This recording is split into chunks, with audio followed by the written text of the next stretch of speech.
Good afternoon. My name's Cofer Black. From 1999 until 2002, I was the director of the DCI's Counter-terrorism Center. We call my old unit CTC. It is in that capacity that I'm here today to testify. I promise to try and be brief in my opening remarks so we can get to your questions.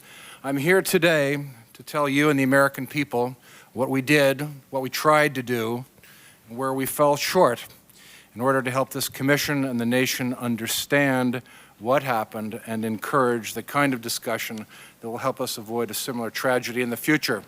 And believe me, our enemies are still out there plotting to attack us and our allies in the war on terrorism. These attacks could take the form of spectaculars like 9/11 or could be smaller, but still effective operations that are easier to mount, like what happened in Madrid. I'm not here to testify as part of a political process or to create another political firestorm over some perceived allegation of negligence or inattention or error by somebody else. Too often in this election year, the effort you're engaged in has revolved around what people in this country perceive as partisan issues. I do not want to engage in an exercise that reflects that kind of unproductive exchange. Frankly, what mattered to me and the men and women I led in the Counter-terrorism Center did not depend on the flavor of the administration, but rather was driven by what we thought needed to get done in our attempt to protect American citizens' property and interests. In order to understand the threats that emerged during 2001 and our response to those threats, I want to briefly provide some context. A lot of this activity is highly classified, so I will provide an overview.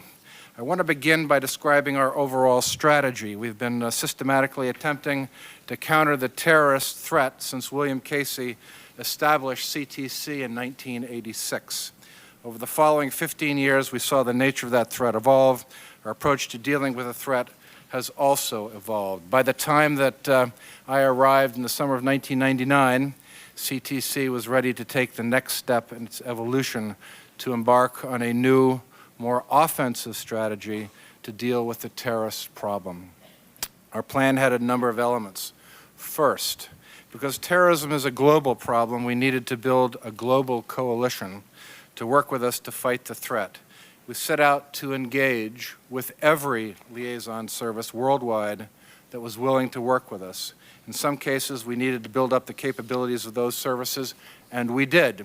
Second, we worked to actively engage those services that have regional or semi-global capacity.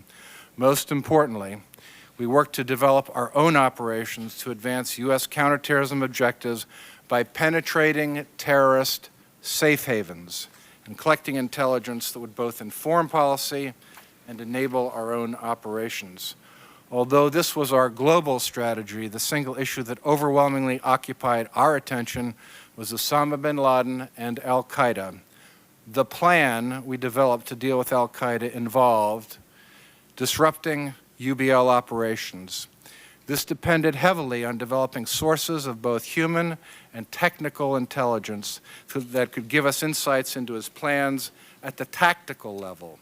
This is easy to say, but hard to accomplish. Channeling and capturing UBL.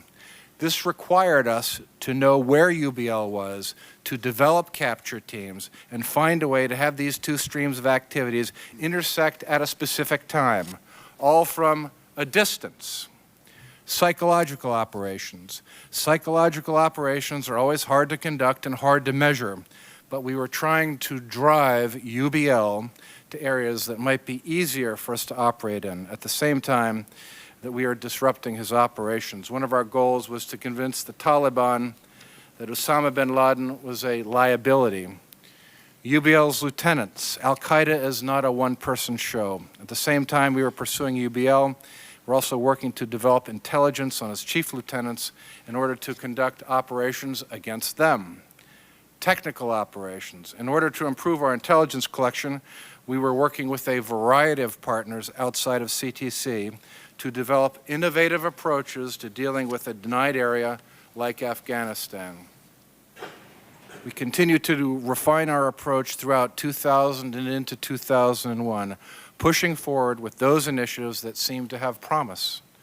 But this was a hard and a long-term effort. There were no quick fixes short of invading Afghanistan, and that was determined not to be an option prior to 9/11. Let me also set straight the record on the Predator.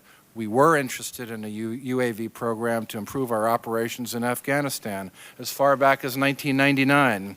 While I had to live within my financial resources, CTC was interested in and pushed to develop Predator capabilities. I was convinced that we needed these capabilities and would be able to put them to good use.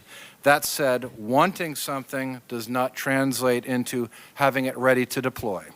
There were very serious debates over how to proceed, and I object to any notion that CTC, that I, either did not want to develop the capability or that we tried to kill it. 2001 started out with many distinct terrorist threats that required our attention. Again, this is a highly classified area. I'll attempt to summarize what I can tell you. CTC was continuing to work with the FBI and the USS Cole attack, working to follow through on major multi-country takedown of terrorist cells in Southeast Asia, responding to a hostage situation in Ecuador, dealing with another hostage crisis in the Philippines. Overshadowing all this was the rising volume of threat reporting. By the summer of 2001, we were seeing an increased amount of so-called chatter, alluding to a massive terrorist strike. We were receiving this intelligence not only from our own sources, but also from the liaison. Human intelligence was providing the same kinds of insights. Disruption efforts and detentions were also corroborating our concerns about a coming attack. None of this, unfortunately, specified method, time, or place. Where we had clues, it looked like planning was underway for an attack in the Middle East or Europe. At the same time, we were working on two tracks: to go after al-Qaeda and to disrupt the terrorist attacks. And going after the organization, we were doing several things simultaneously. First, we had to penetrate the threat. To do this, we needed to penetrate both the al-Qaeda safe haven in Afghanistan and the organization itself to collect enhanced human and technical intelligence on its activities and to understand it well enough to conduct offensive operations against it. Second, we had to look for opportunities to take down al-Qaeda cells. With the intelligence we collected, we worked to create plans to disrupt or degrade al-Qaeda. Make no mistake, this was a hard mission with a low probability for success in the near term. Finally, we were developing new capabilities to enable us to penetrate and take down the organization.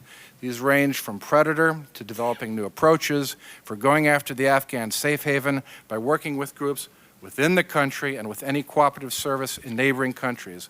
A number of these initiatives were also included in the so-called December 2000 Blue Sky Memo and in follow-on discussions in the CSG process that had been previously discussed by others and in your staff statements. In order to disrupt, we approached almost 24 cooperative services to go after Osama bin Laden-related targets worldwide.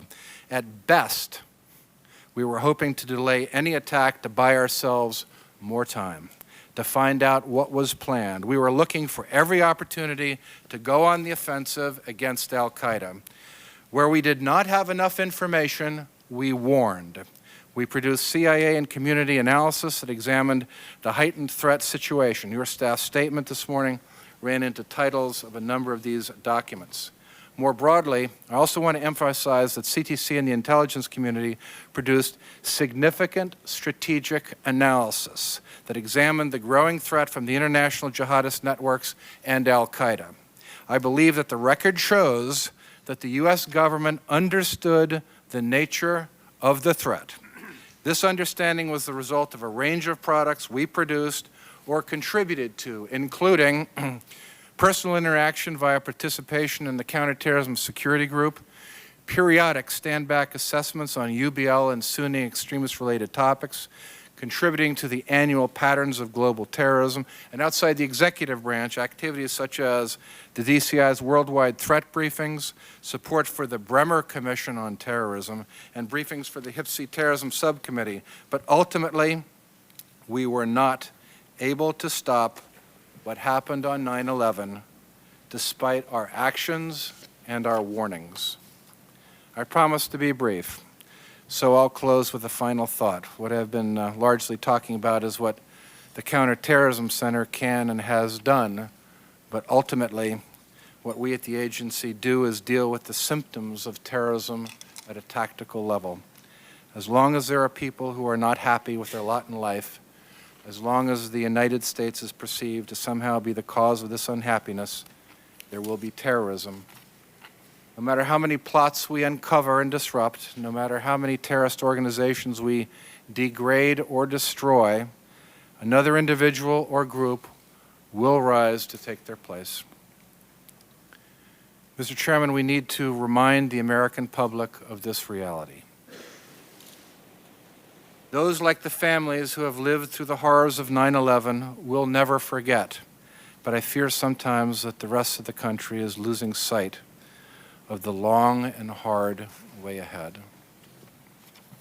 At the more strategic level, the only way to address terrorism is to deal with the issues that create terrorism, to resolve them where possible, and where that's not possible, to ensure that there is an alternative to violence. And that is not something that the Counterterrorism Center or CIA can do. And that is a mission for the broader United States government. Prior to this hearing, I contacted former Counterterrorism Center colleagues at our headquarters here in Virginia and those that are overseas and now in harm's way. I asked them the question, what am I going to tell these people? It should not be my words alone, but it should be ours. And hauntingly, all of my CTC friends independently said exactly the same thing. They used the same words, and they said them in the same order. We are profoundly sorry. We did all we could. We did our best. And they said, make them understand how few we were and what we had to deal with. The shortage of money and people seriously hurt our operations and analysis. In CTC, we heard our director's call. I've heard some people say this country wasn't at war. I want to tell you, Mr. Chairman, the Counterterrorism Center was at war. We conducted ourselves at war. And that's the way it is. We did the best we could under the law and with the resources provided and under our defined rules of engagement. Appreciating this, I want to say it's my honor to take full responsibility for the Counterterrorism Center, for those men and women that serve this country so well. I'm proud to do it. I want to thank you for the opportunity to be here, for the opportunity to speak on behalf of all those who served in CTC. I want to thank you for the opportunity to support what even I am beginning to realize is the important work of this commission. Thank you.